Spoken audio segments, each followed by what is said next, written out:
안녕하십니까. 오늘은 성전에 대해서 한번 말씀을 나눠보겠습니다. 성경에서 성전은 굉장히 중요한 의미를 가지고 있죠. 그 성전이 왜 중요하고 또 우리에게 어떤 의미가 있는지 한번 성경을 통해서 살펴보겠습니다. 출애굽기에 보면 하나님께서 모세를 통해서 이스라엘 백성들을 이집트에서 이끌어내시죠.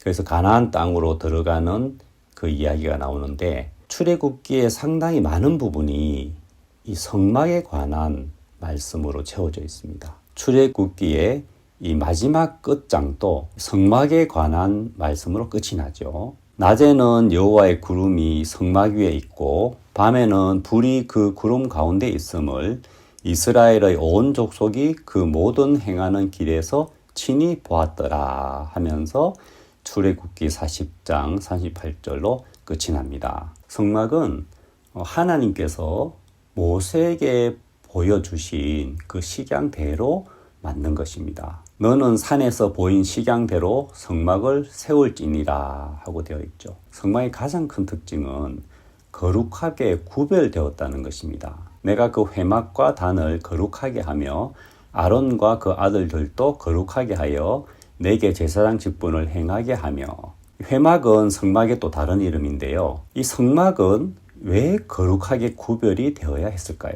왜냐하면 그것은 하나님이 함께 거할 수 있기 위해서 그랬던 것이고요. 하나님은 거룩하신 분이며 절대 부정한 것과 섞이지 않으신 분입니다. 그는 또 성막과 제단 주위 뜰에 포장을 치고 뜰문에 휘장을 다니라. 모세가 이같이 역사를 마치니 구름이 회막에 덮이고 여호와의 영광이 성막에 충만하매. 성막이 다 완성된 후에 하나님의 영광이 성막에 가득하게 됩니다. 이렇게 하나님이 우리와 함께 할 수 있도록 길을 열어놓은 것이 성막입니다. 이렇듯이 예수님이 그 보혈로 우리를 깨끗하게 죄를 다 씻으시고 거룩하게 하시고 그 속에 성령이 오셔서 우리가 하나님과 동행할 수 있도록 하신 것이죠. 그리고 그 성막의 중심에 들어가면 속죄소라고 하는 게 나오는데 거기서 하나님의 음성을 들을 수가 있는 것입니다. 거기서 내가 너와 만나고 속죄소 위 곧 증거궤 위에 있는 두 그룹 사이에서 내가 이스라엘 자손을 위하여 네게 명할 모든 일을 네게 이르리라. 하나님이 우리에게 이루신다는 것 얼마나 영광스럽습니까? 바로 그렇게 가능하게 만든 것이 이 성막이라고 하는 것이죠. 성막은 계속 이동을 해야 됐기 때문에 이 천막으로 만들어진 것이고요. 다윗 시대에 가서 다윗의 마음에 이 성전을 지어야겠다는 마음을 가지게 됩니다. 그 마음을 하나님이 기뻐하셨고 다윗은 하나님 보여주시는 설계대로 그 손으로 그렸고 그 설계대로 그 아들 솔로몬이 성전을 짓게 되는 것입니다. 다윗이 가로되 이 위의 모든 것의 식양을 여호와의 손이 내게 임하여 그려 나로 알게 하셨느니라. 이 성전 역시 완성된 후에는 여호와의 영광이 가득했다고 나옵니다. 제사장이 그 구름으로 인하여 능히 서서 섬기지 못하였으니 이는 여호와의 영광이 여호와의 전에 가득함이었더라. 그러면 이 성전이 지금은 어떻게 되었죠? 이 성전은 예수님이 오신 이후에 완전히 회파가 됩니다. 그런데 그 전에 예수님께서 성전에 대하여 이렇게 말씀하셨습니다. 예수께서 대답하여 가라사대 너희가 이 성전을 헐라 내가 사흘 동안에 일으키리라. 그러나 예수는 성전된 자기 육체를 가리켜 말씀하신 것이라.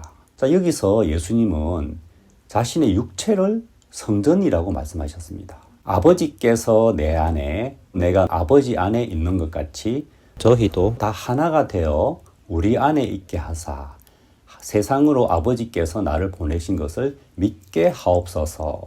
예수님 안에 하나님이 계시다고 하셨죠. 하나님이 계신 곳, 그곳이 바로 성전입니다. 그리고 우리 안에도 하나님이 동일하게 계신다고 말씀하셨죠. 그래서 우리도 곧 성전이 되는 것입니다. 너희가 하나님의 성전인 것과 하나님의 성령이 너희 안에 거하시는 것을 알지 못하느뇨. 예수님의 피로 죄사함을 받고 거룩하게 된 우리가 곧 진정한 하나님의 성전이라는 것이죠. 유다 왕들 중에 보면 하나님을 잘 섬기는 왕들이 있고 하나님을 배반하고 경록한 왕들이 있어요. 그런데 그 왕들의 그 행적을 살펴보면 여호와의 성전을 정결케 하는 왕이 있었고 여호와의 성전 안에다가 온갖 우상을 집어넣고 정말 더럽히는 왕이 있었어요. 여호와의 성전을 더럽힌 여러 왕 중에 가장 대표적인 왕이 히스기야의 왕의 아들 므낫세 왕이죠. 또 여호와의 전 두 마당에 하늘의 1월 성신을 위하여 단들을 쌓고 또 그 아들을 불 가운데로 지나게 하며 점치며 사수를 행하며 신접한 자와 박수를 신임하여 여호와 보시기에 악을 많이 행하여 그 진노를 격발하였으며 또 자기가 만든 아로 새긴 아세라 목상을 전에 세웠더라. 정말 므낫세는 참이 하나님의 성전 안에다가 그렇게 하나님이 싫어하시는 온갖 우상을 집어넣은 거죠. 정말 말도 안 되는 짓을 했지만 이게 남의 이야기가 아니라 우리도 그럴 때가 많다는 겁니다. 이 시대의 성전은 바로 우리 자신, 예수님의 피로 거룩함을 입은 그리스도인들이라는 거죠. 누구든지 하나님의 성전을 더럽히면 하나님이 그 사람을 멸하시리라. 하나님의 성전은 거룩하니 너희도 그러하니라. 우리 또한 하나님의 성전인 우리 자신을 더럽힐 수가 있는 겁니다. 어떤 식으로 더럽히죠? 하나님이 계신 거룩한 내 마음속에 하나님 아닌 다른 것들을 집어넣으면 그게 더러워지는 것이죠. 하나님보다 다른 걸 더 사랑하고 다른 걸 더 품고 다른 것에 마음을 기울이고 그 속에 마음이 빠져서 허우적대는 그 마음이 정말 이 거룩한 성전을 더럽히는 것이란 말입니다. 그래서 그리스도인의 마음은 하나님이 계신 곳이기 때문에 거룩하게 보존이 돼야 되는 것이거든. 근데 우리가 우리 마음을 더럽히면 하나님이 불편할 수밖에 없는 것이죠. 반대로 우리 마음이 하나님과 가까우면 하나님께서 나를 향한 뜻을 나타내시고 나를 인도해 주시는 겁니다. 너는 범사에 그를 인정하라. 그리하면 내 길을 지도하시리라. 우리 마음에 범사에 하나님을 인정하는 그 마음이 우리 속에 있는 하나님을 존중하고 하나님을 위하고 하나님을 섬기는 것이죠. 그런데 그렇게 하나님을 소중하게 생각하고 그렇게 하나님을 모시면 하나님이 내 삶을 지도해 주시는 것이 선명하게 나타나는 겁니다. 그 정말 영광스럽고 감사한 일이거든요. 내 인생을 한 발자국 한 발자국씩 인도해 주시는 걸 느낄 때가 있어요. 아, 하나님 날 이렇게 인도하시는구나. 하나님 나에게 이런 말씀을 주시는구나. 내가 뭔데 하나님 나에게 이런 말씀을 주시고 나를 이끌어 주실까?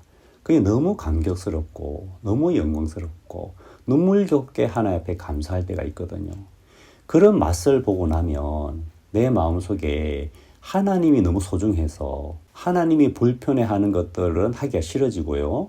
이제 하나님을 기쁘시게 하는 마음으로 마음이 흘러가게 돼 있어요. 그러면서 거기서 들리는 하나님의 음성이 있다는 겁니다. 거기서 내가 너와 만나고 속죄소 위 곧 증거궤 위에 있는 두 그룹 사이에서 내가 이스라엘 자손을 위하여 네게 명할 모든 일을 네게 이르리라. 이것이 바로 성전, 제 마음의 중심의 그곳이라는 것이죠. 거기서 여호와의 음성을 듣는다. 얼마나 영광스럽습니까? 그런 하나님, 나 같은 인간에게 말씀을 주시고 나와 동행하시고 내 마음을 이끌어 주시고 때때로 하나님이 새롭게 길을 지도해 주시고 그렇게 하나님과 한 발자국씩 동행을 해보면 얼마나 그게 감격스럽고 감사하고 영광스러운지 모릅니다. 정말 우리가 예수님으로 죄사함을 받고 우리 마음에 그 하나님을 소중하게 생각하고 그 하나님을 섬기고 하나님을 위해서 내 자신을 드리는 그렇게 하나님을 위하는 그 마음은 어떤 율법에 의해서가 아니고요. 강제로 하는 게 아니고요. 진정 우리 마음에 하나님이 너무 귀하고 소중해서 나를 드리고 싶은 마음, 그 마음으로 하나님께 나를 드리는 거죠. 그게 하나님이 받으실 만한 제사고 하나님이 기쁘게 받으시는 거죠. 정말 이런 하나님의 음성을 듣고 하나님과 동행할 수 있게 해주는 이 성전, 나를 하나님의 성전으로 삼으셨다. 나를 하나님의 성전이 될 수 있도록 나를 거룩하게 해주신 그 예수님, 얼마나 감사하고 영광스럽습니까? 이런 큰 은혜를 여러분 모두도 함께 누리시게 되기를 바랍니다. 감사합니다.